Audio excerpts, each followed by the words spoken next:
বিকেলবেলা প্রচণ্ড বৃষ্টি হওয়ার পরে আমরা মেয়ে বেরিয়ে পড়লাম কুমিল্লার উদ্দেশ্যে। আজকে আমরা আবারও মেলায় যাব। যেহেতু রেডি হয়ে গেলাম, চিন্তা করলাম যে মনটা ছুটেছে, আর বসে থাকবো না, যাই ঘুরে আসি। তো এত পরিমাণ বৃষ্টি ছিল, বৃষ্টির পরে আমরা বেরিয়েছি। এখনও কিন্তু আকাশটা অনেক মেঘলা। আসসালামু আলাইকুম এভরিওয়ান, কী অবস্থা সবার, কেমন আছেন? আশা করি সবাই ভালো আছেন। আমার আরও একটি নতুন ব্লগে সবাইকে ওয়েলকাম। তো এখন আছি আমরা সিএনজির ভিতরে। দেখেন আকাশটা কিন্তু এখনও মেঘলা, তার মধ্যে সন্ধে হয়ে আসছে। এই অবস্থায় আমরা আসলাম মেলাতে। তো এই হচ্ছে মেলার বাহিরের অংশটা। এই নিয়ে মেলায় আমরা 2বার আসলাম। ওই দিন যখন মেলায় আসছিলাম অনেক রাত হয়ে গিয়েছিল, পুরো মেলাটা ঘুরে দেখতে পারি নাই, আর শহরে কিছু কাজ ছিল, সব মিলে খুব তাড়াহুড়ো করে বেরিয়ে গিয়েছিলাম। তো ভাবলাম যে আবারও একটু ঘুরে যাই মেলা থেকে। তো মেয়েকে নিয়ে চলে আসলাম। প্রথমে টিকিট কাউন্টারে আমরা এখন টিকিট নিয়ে নিব, তারপর আমরা মেলায় প্রবেশ করব। তো এই যে টিকিটগুলো নিলাম, এটাতে কিন্তু কিছুটা লাভ আছে বলবো, কারণ এই টিকিটটা লটারির টিকিট আর প্লাস প্রবেশ টিকিট দুটো একসাথে।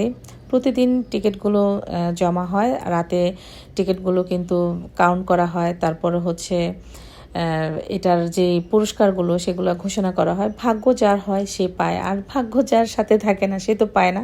কিন্তু অনেক ভালো ভালো পুরস্কার এখানে, মোটরসাইকেল থেকে শুরু করে অনেকগুলো পুরস্কারের অপশন আছে। তো এটা টান দেওয়ার পরে যখন যার ভাগ্যে যেটা আসে, এত মানুষ মেলায় আসে, কার ভাগ্যে মেলে এটা তো আল্লাহই জানে। তো যাই হোক, আমরা তো মেলার ভেতরে প্রবেশ করে ফেললাম। তো এখন এই যে টিকিটগুলো আমি আর আমার মেয়ে এগুলোকে ফিল আপ করবো, তারপর অর্ধেক অংশটা বক্সে ফেলে দিব আর বাকি অংশটা আমাদের কাছে রেখে দিব। তো এই যে আমরা এখন এটাকে ছিঁড়তেছি। তো অর্ধেকটা রাখার চেষ্টা করব, আর অর্ধেকটা হচ্ছে এখন এই যে করবো, যে বক্সে ফেলে দিচ্ছি। আমি আমারটা ফেললাম। তো এখন আমরা ভেতরে ঢুকলাম। আজকে চিন্তা করলাম যে পুরো মেলাটাই ঘুরে ঘুরে দেখব কোথায় কি আছে। সেদিন যেহেতু পুরো মেলাটা আমার ঘুরে দেখা হয়নি, তো মেয়ে আজকে পুরো মেলাটা ঘুরে ঘুরে দেখব।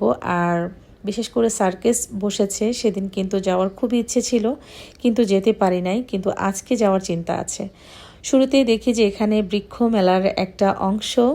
তো আমি তো গাছপ্রেমী মানুষ, যেহেতু আমার ছাদ বাগান আছে, গাছ দেখলেই আমার মাথা ঠিক থাকে না। তো এখান থেকে আমি একটা ভালো জাতের জামরুলের চারা নেওয়ার চিন্তা করতেছিলাম, কিন্তু ব্যাড লাক, এখানে আমি যেটা চেয়েছি পাই নাই।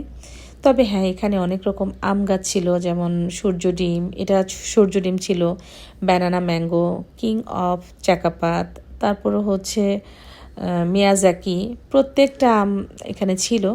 আর যেহেতু এখন আমি গাছ করি বা গাছ লাগাই, তো এখন মোটামুটি কিছু কিছু জিনিস আমার এখন আগের থেকেও ধারণা হয়েছে, আইডিয়া হয়েছে। এই যে আম গাছগুলো দেখে তো আমার লোভ লেগে গেছে। আর এটা ছিল একটা জাম্বুরা গাছ, একদম একটা জাম্বুরা ধরে আছে। প্রত্যেকটা গাছই খুব সুন্দর ছিল। তো গাছপ্রেমী মানুষরা আসলে গাছ দেখলে তাদের মাথা ঠিক থাকবে না, এটাই স্বাভাবিক। ওখান থেকে বেরিয়ে মেয়ে বলতেছিল যে এটা খাবে। তো এই যে এটা নিয়ে দিলাম। এটা হচ্ছে যে স্মোকি একটা চিপস। তো এটা কিন্তু সব জায়গায় এখন মোটামুটি পাওয়া যায়। আমি কিন্তু আগে খেয়েছিলাম ঢাকাতে, তো এখন মেলাতেও দেখলাম। তারপর স্টলগুলো ঘুরে ঘুরে দেখতেছিলাম কোথায় কী আছে।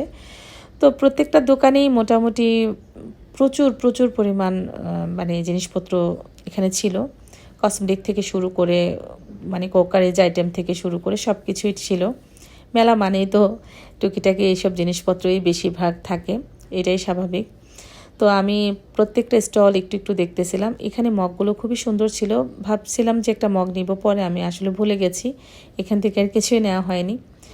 তো পরবর্তী অংশতে অবশ্যই আপনাদের দেখাবো আরও কি কি আমরা কি করেছি। তো এখন এই পর্যন্তই।